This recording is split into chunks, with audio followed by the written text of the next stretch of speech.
Oi, gente. E aí, tudo bem? Que alegria, que privilégio estar aqui esta manhã. Muito bom participar do Rio Empower. Obrigado, pastor Felipe, pelo convite. Parabéns pela iniciativa. Que maravilha é ver o povo de Deus reunido para louvar ao Senhor. Que a bênção dos céus esteja sobre todos vocês esta manhã. Muito obrigado à administração do campo, pastor Giovanni, pastor Jonas, pastor Lucas, por todo o apoio para a juventude da igreja. Obrigado aos pastores que estão aqui. A minha alegria esta manhã é muito grande, porque eu tenho aqui um grande amigo, pastor Cândido. É um cara, é fácil gostar dele, gente, vocês vão ver. E é um amigo, assim, muito especial. Obrigado por ter vindo abençoar a nossa moçada aqui esta manhã, esse dia. Ele está acompanhado da querida Melina. Quem acompanha aí a lição dos jovens sabe que depois da lição tem uma página especial que é para pequenos grupos, chama-se Comunidade Plus. E dessa semana foi escrito pela talentosa Melina. Que bom, obrigado por vocês estarem aqui, muito bom ter vocês aqui juntos. Muito bem, vamos à palavra de Deus esta manhã. Eu quero convidar você a fechar os olhos, vamos pedir a bênção dos céus para o estudo de sua palavra agora. Pai, eu vou abrir agora a tua palavra, ela tem poder, ela é viva. Então, que ela seja real na vida de cada jovem, cada irmão, cada filho teu que está aqui em tua presença neste lugar. Que nós possamos encontrar na tua palavra segurança, vida eterna, a certeza do teu perdão. Abençoa-nos agora, eu te peço no nome santo de Jesus. Amém. Amém. O livro de Provérbios, capítulo 4. Provérbios, capítulo 4, verso 23. Provérbios, capítulo 4, verso 23, diz assim: acima de tudo, guarde o seu coração, pois dele depende toda a sua vida. Sobre tudo que você deve guardar, guarde o seu coração, porque dele procedem as fontes da vida. O coração é um órgão extraordinário de nosso corpo. Ele tem mais ou menos a mão fechada, ele é do tamanho da mão fechada daquele que o possui. Ele recebe o sangue que vem de todo o corpo, ele purifica o sangue, ele bombeia o sangue de volta para todo o corpo. Ele fica protegido no corpo. Aqui no peito, a gente chama de caixa torácica. Mas na Bíblia, o coração é um símbolo. O coração na Bíblia representa os pensamentos, as intenções, a vontade. E especialmente por representar a vontade, o coração é muito vulnerável. Por isso o sábio disse: guarde o seu coração. Guarde seu coração, porque dele procedem as fontes da vida. No coração nascem as boas intenções. No coração nascem as motivações. É do coração que surge a boa vontade de fazer as coisas, o desejo de servir a Deus. Mas também é no coração que nasce as más intenções. No coração brota a maledicência, o pecado, o engano, a mágoa, o ressentimento. Então, por isso o sábio disse: guarde o seu coração. Quando você vai ao livro de Jeremias, no capítulo 17, Jeremias 17, no verso 9, você conhece de cor esse texto.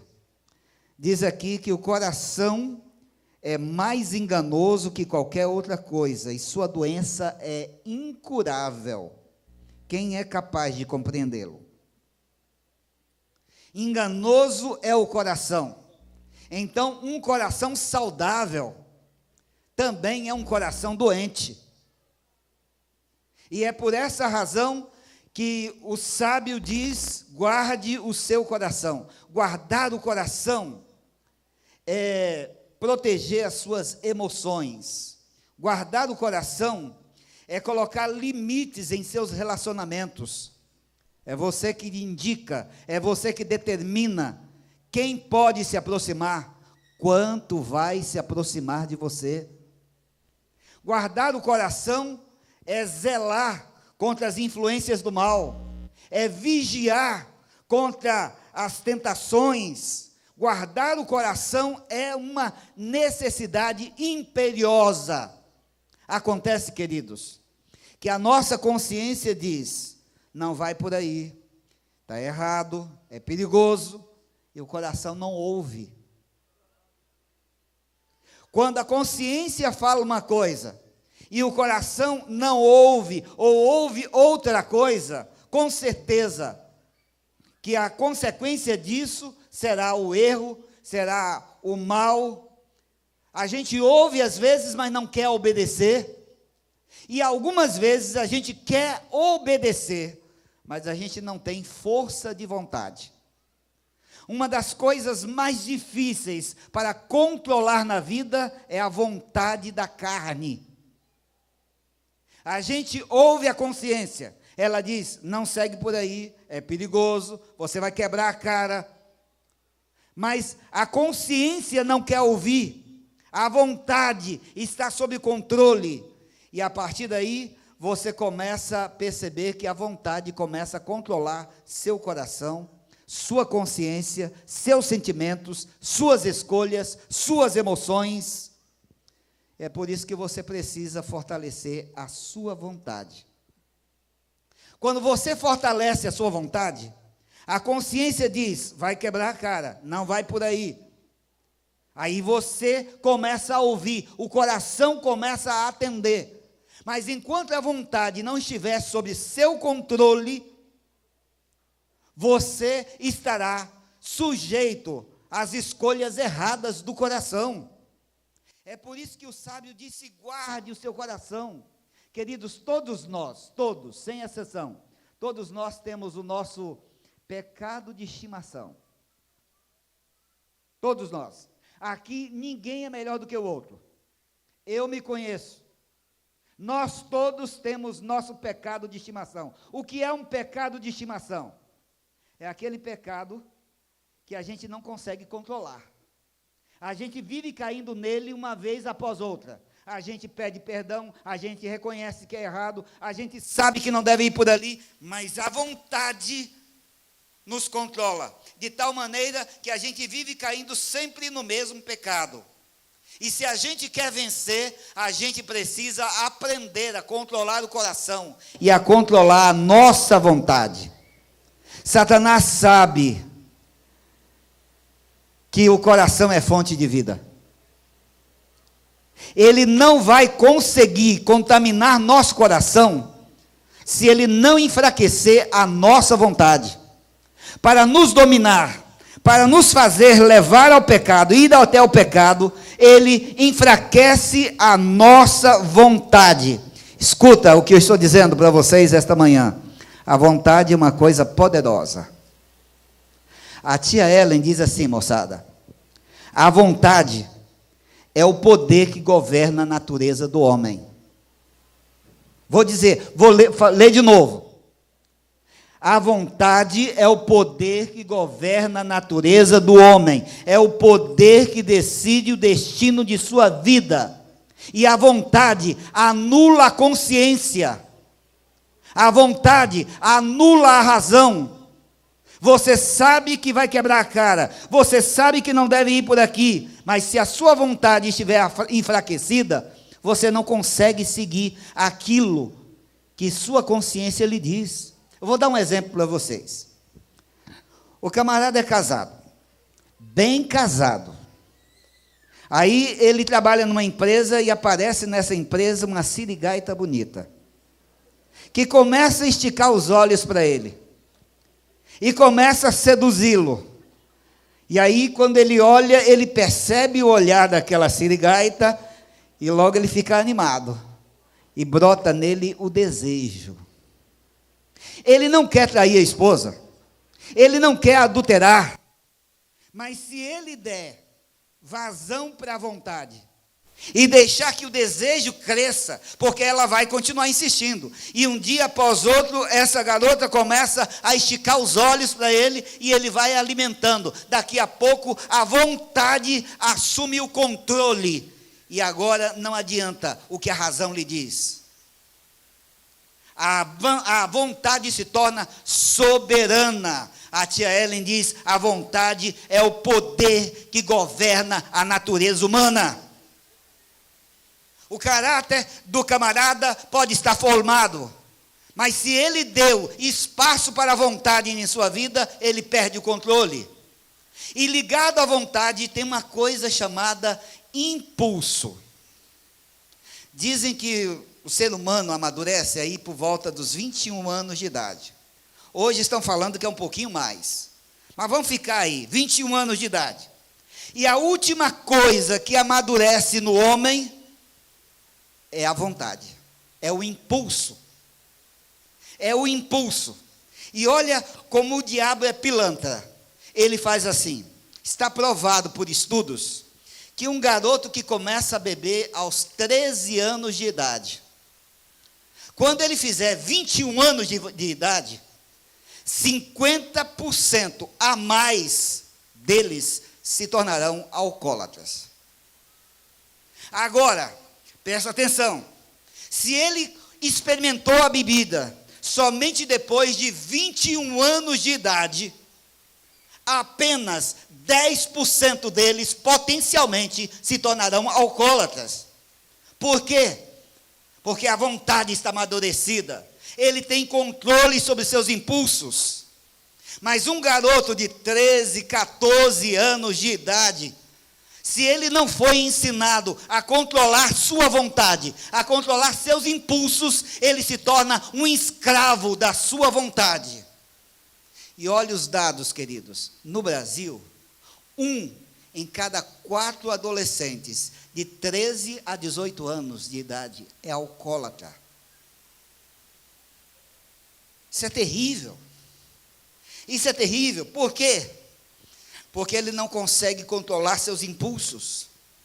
Ele não está preparado emocionalmente para controlar o seu impulso, a sua razão. Isso vale para a bebida, isso vale para as drogas, e isso vale para o sexo. Vocês sabem que nós temos um impulso poderoso, chamado impulso sexual. Funciona no homem e funciona na mulher. O impulso sexual é uma coisa extraordinária, graças a Deus que a gente nasceu com o impulso sexual. Mas ele tem que ser controlado. Você não pode namorar de qualquer maneira. Você tem que cuidar desse impulso sexual.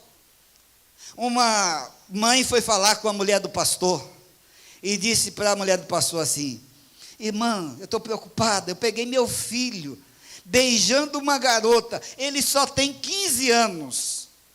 Aí a mulher do pastor disse para a mãe: graças a Deus, irmã, que é uma garota, porque hoje não está fácil.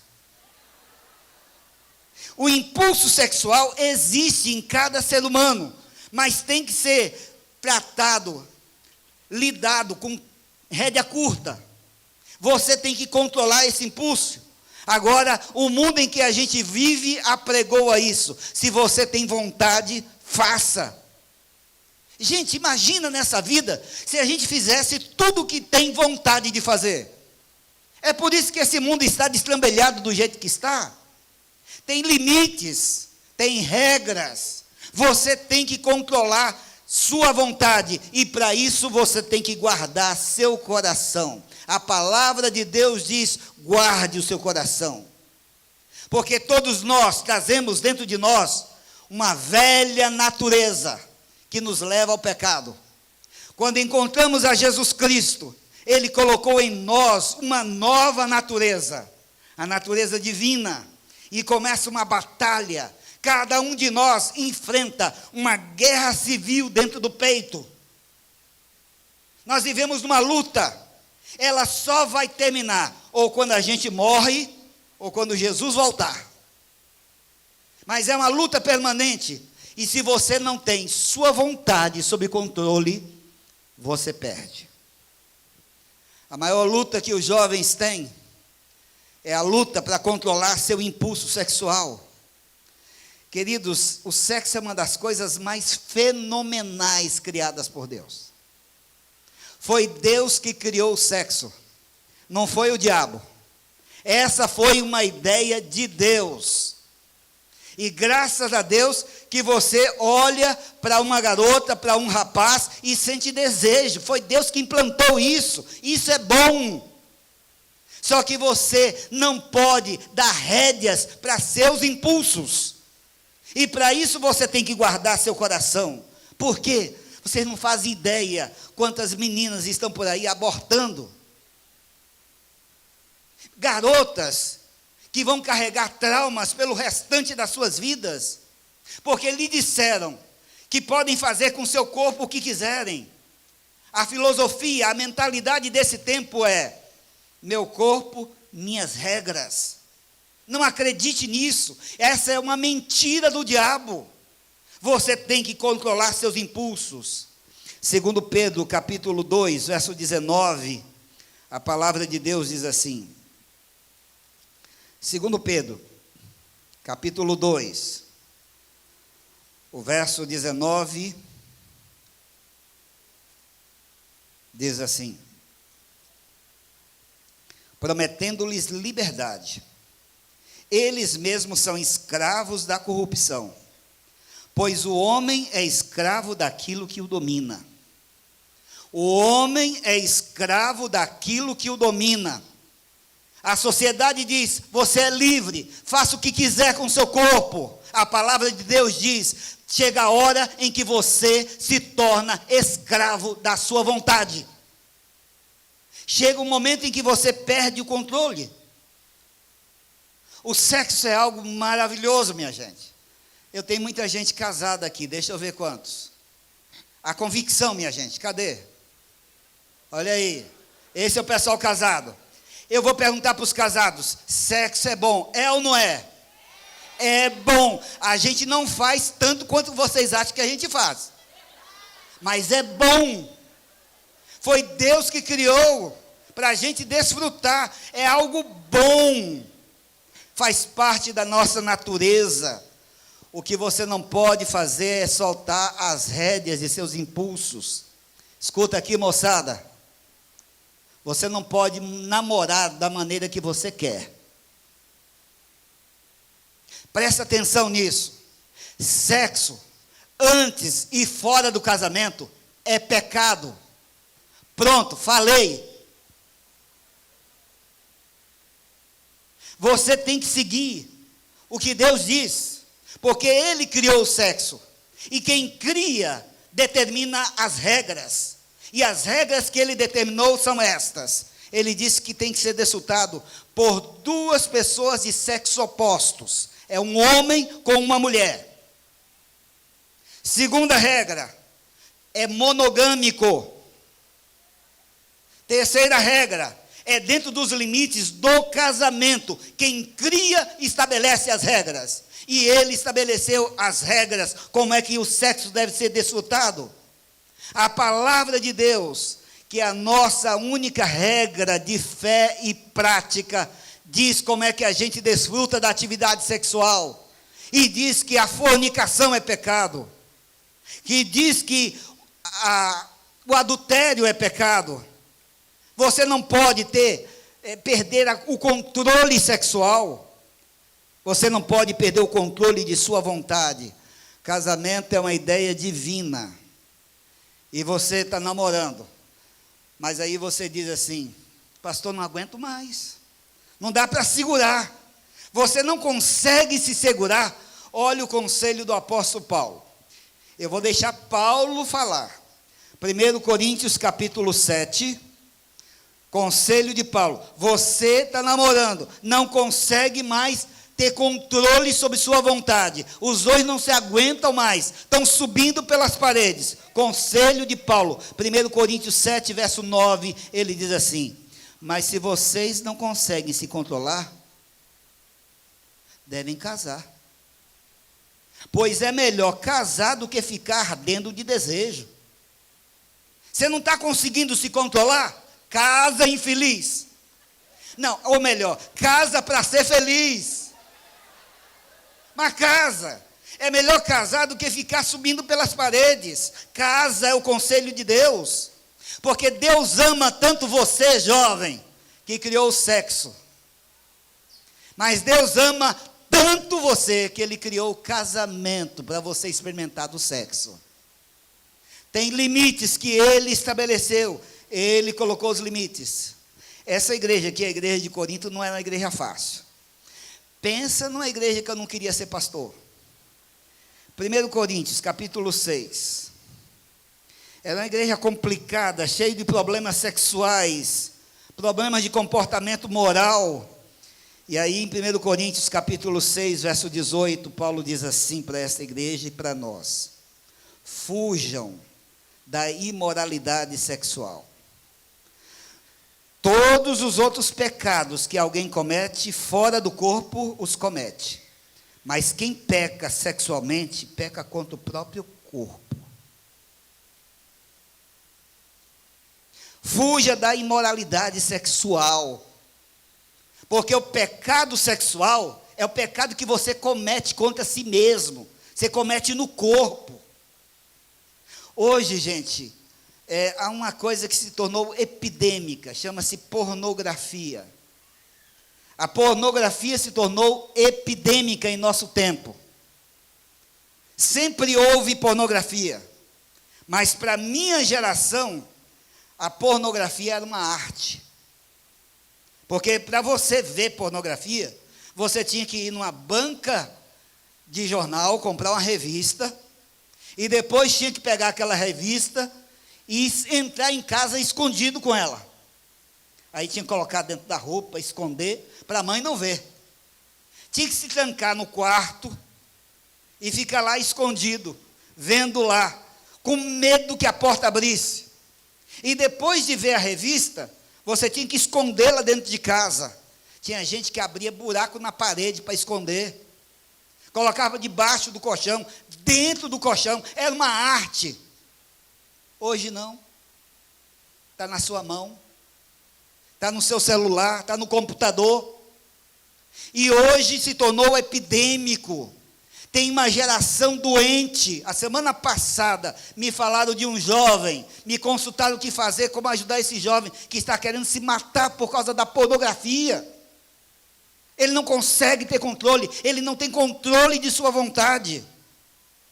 E é bem provável que aqui esta manhã haja jovens que estão tendo essa mesma luta, rapazes, moças, que estão lutando contra esse desejo desenfreado, porque não controla seus impulsos, não tem controle sobre sua vontade, não consegue guardar seu coração. O que fazer? Talvez você esteja aí perguntando, diz pastor, diz logo o que eu faço. Eu vou dar algumas dicas. Primeiro, abra-se com um amigo de confiança. Se você é casado, tem que se abrir com sua mulher. Tem que falar com seu marido. Se você é solteiro, tem que falar para pai ou para mãe. Se você não se sente confortável de abrir o coração com essas pessoas especiais da vida, procure um amigo, uma amiga, que você pode abrir o coração, alguém que você confie de fato, e diga da sua luta, que ore por você, que seja um suporte para você, que seja seu apoio, alguém que você vai fazer prestação de contas, que pelo menos uma vez por semana, vai ligar para você e dizer, vai perguntar, e aí, como é que está a luta? Como é que você está? Como é que está enfrentando isso? E você tem que abrir o coração.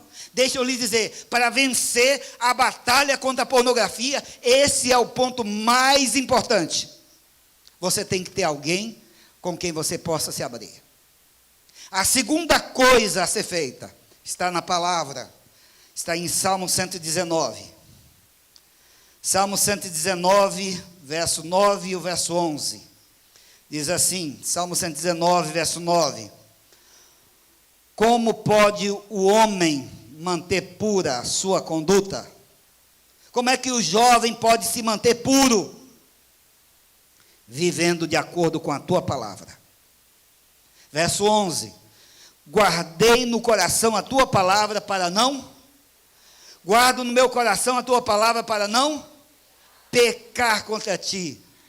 Você não quer pecar? Então você tem que memorizar a Bíblia. Escuta aqui, moçada. Não é só citar Salmo 23, verso 1, não. Senhor meu pastor, nada me faltará. Você aprendeu lá nos desbravadores. Tem que memorizar a Bíblia. Tem que memorizar porções da Bíblia. Capítulos inteiros, salmos inteiros. Vai memorizar o Salmo 119. E na hora da tentação, começa a declamar Salmo 119. Eu quero ver você chegar no final do Salmo com desejo de pecar. Memorize a Bíblia. Enche a sua mente da Bíblia para vencer. Você pode.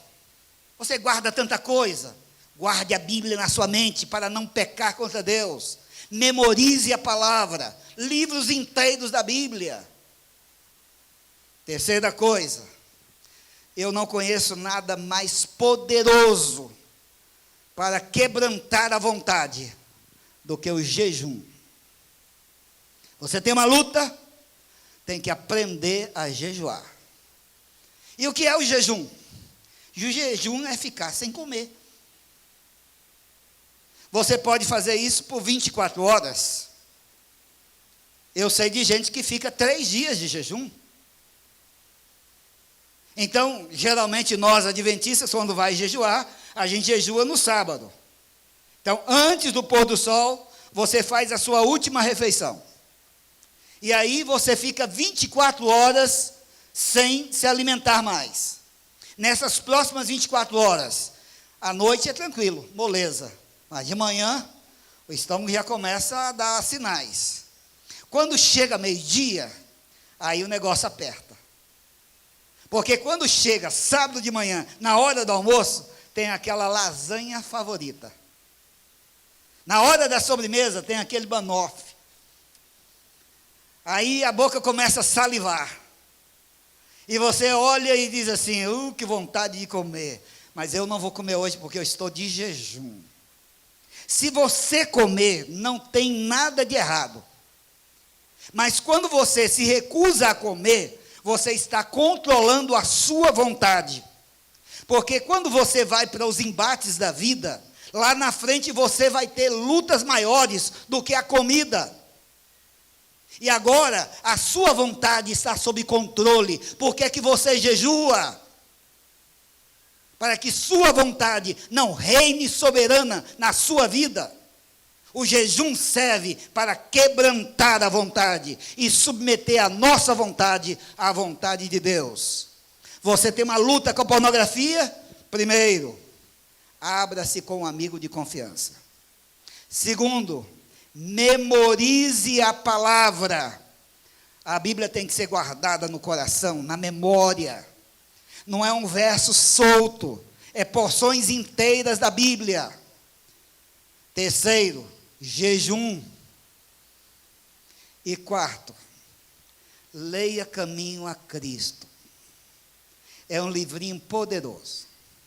É um livrinho assim, você lê numa sentada, mas não é para ler numa sentada.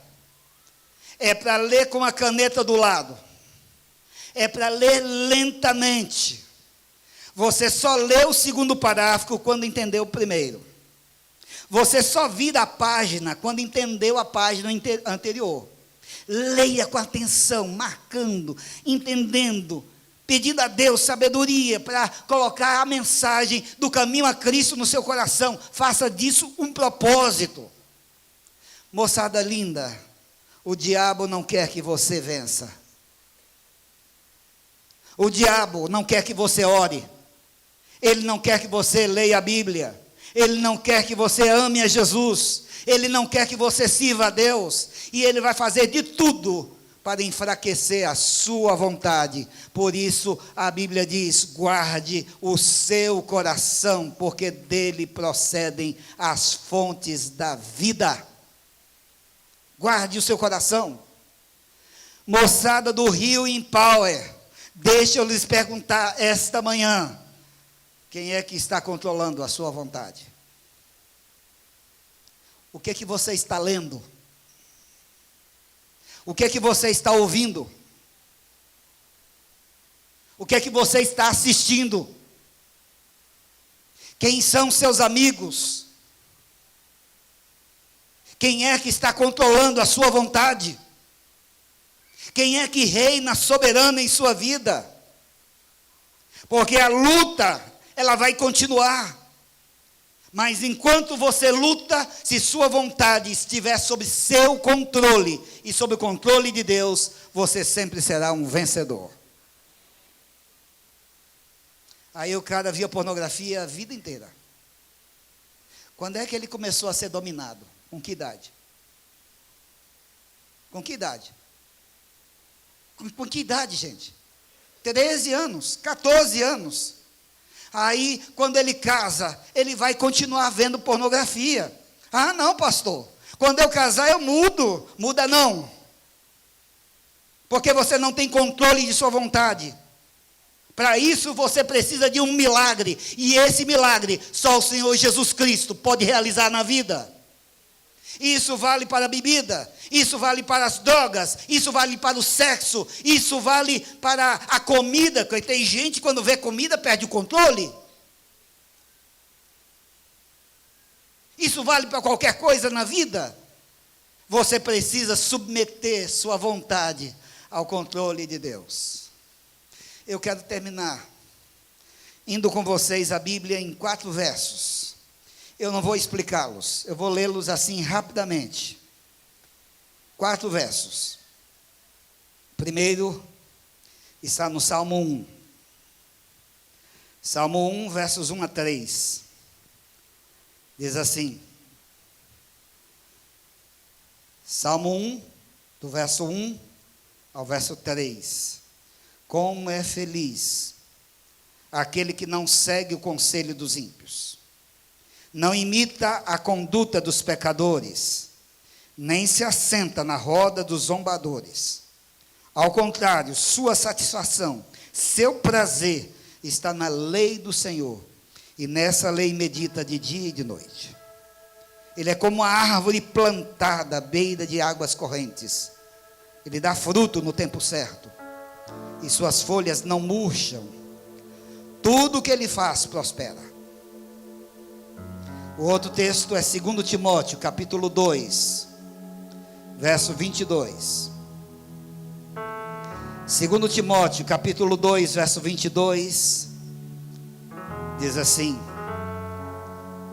fuja dos conselhos, dos desejos malignos da juventude, e siga a justiça, a fé, o amor e a paz, com aqueles que de coração puro invocam o Senhor. Fuja dos desejos malignos da juventude. 1 João, capítulo 2, verso 14, é o terceiro verso. 1 João, capítulo 2, verso 14, a última parte do verso, diz assim: jovens, eu lhes escrevi, porque vocês são fortes, e em vocês a palavra de Deus permanece, e vocês venceram o maligno. E o quarto verso está em Romanos capítulo 12. Romanos capítulo 12, versos 1 e 2. Portanto, irmãos, rogo-lhes pela misericórdia de Deus, que se ofereça em sacrifício vivo, santo e agradável a Deus. Este é o culto racional de vocês. Não se amoldem ao padrão deste mundo, mas transformem-se pela renovação da sua mente, para que sejam capazes de experimentar e comprovar a boa, agradável e perfeita vontade de Deus. Moçada, guarda seu coração, porque dele, ele é a fonte de vida. Guarda seu coração, para que você possa viver feliz. Guarde seu coração e submeta a sua vontade à vontade de Deus. Eu não sei qual é a luta que você tem, eu sei qual é a minha. Mas eu sei que cada um aqui tem seu pecado de estimação. Para uns vai ser a pornografia, para outros vai ser a comida. Tem gente que perde o controle quando vê a comida. Tem outros aqui que não conseguem lidar com a bebida. Foi batizado, mas seu paladar não mudou. E escondido vive experimentando sei lá o quê. Então, esta manhã, em nome de Deus, eu quero convidar você para um dia de vitória. Esse encontro aqui pode ser o encontro da sua vitória. Você é fraco, mas Ele é forte. Tudo posso, faça de Jesus a sua força. Será que há alguém aqui esta manhã que precisa de uma oração especial, uma oração de vitória, e quer colocar a sua fraqueza na mão daquele que é poderoso? Eu vou convidar você para vir aqui à frente, mais perto. Ninguém precisa saber qual é a sua luta. Você sabe qual é. Meu Deus sabe qual é. O inimigo sabe qual é. Mas você não é um fracassado. Você é um vencedor. Porque a vitória de Jesus Cristo é a sua vitória. Então venha. Eu quero orar com você esta manhã. Então venha trazendo a sua luta, sua fraqueza. Venha trazendo o seu coração, que você não tem controle sobre ele. Venha dizendo: Senhor, eu me humilho diante de ti. Eu quero vencer. Eu não quero ser mais o escravo da minha vontade. Eu quero submeter a minha vontade à tua vontade. Há alguns que lutam com a rebeldia, querem vencer, mas não têm controle sobre a vontade da carne. Então, esta manhã, eu quero orar com você. Então, podem vir. Não espero que venham todos. Venham aqueles que de fato esta manhã querem dizer: Senhor, eu preciso da tua vitória. Eu quero submeter minha vida à tua vontade. Então eu quero que venham. Nós vamos orar agora.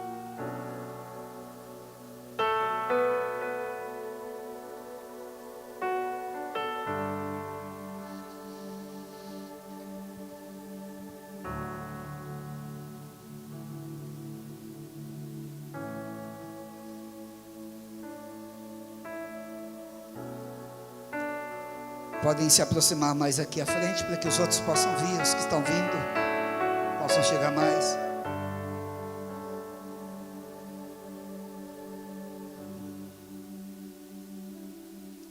Nós vamos orar. Esperar que os últimos cheguem. Estão vindo pelo corredor. Eu quero orar.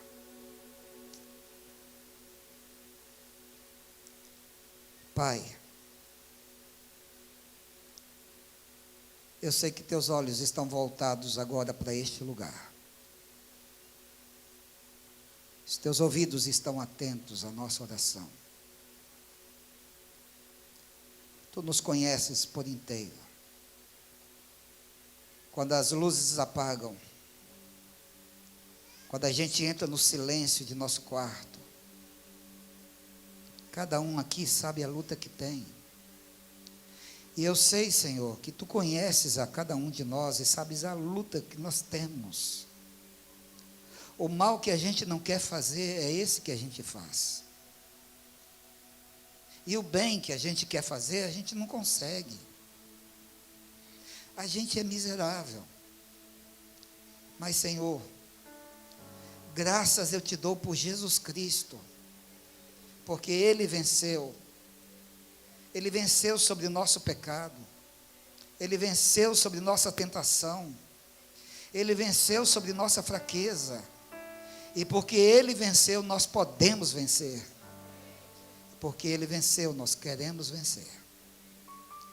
Então, esta manhã, eu quero colocar esses filhinhos teus em tuas mãos agora. Eu espero que em tuas mãos eles estejam cada dia de suas vidas. Que eles vivam como vencedores. Porque em Cristo eles são mais que vencedores. A música está boa. A celebração maravilhosa. O dia hoje será extraordinário, Senhor. Mas não terá nenhuma importância em nossa vida se a gente não sair daqui transformado. Então começa a realizar esse milagre em nossa vida hoje. Faze com que nós possamos retornar aos nossos lugares perdoados, aceitos e mais uma vez abraçados por Ti, para que nosso coração se incline inteiramente a fazer aquilo que Tu desejas. Eu te peço no nome santo de Jesus. Amém, amém, amém. Dá um abraço.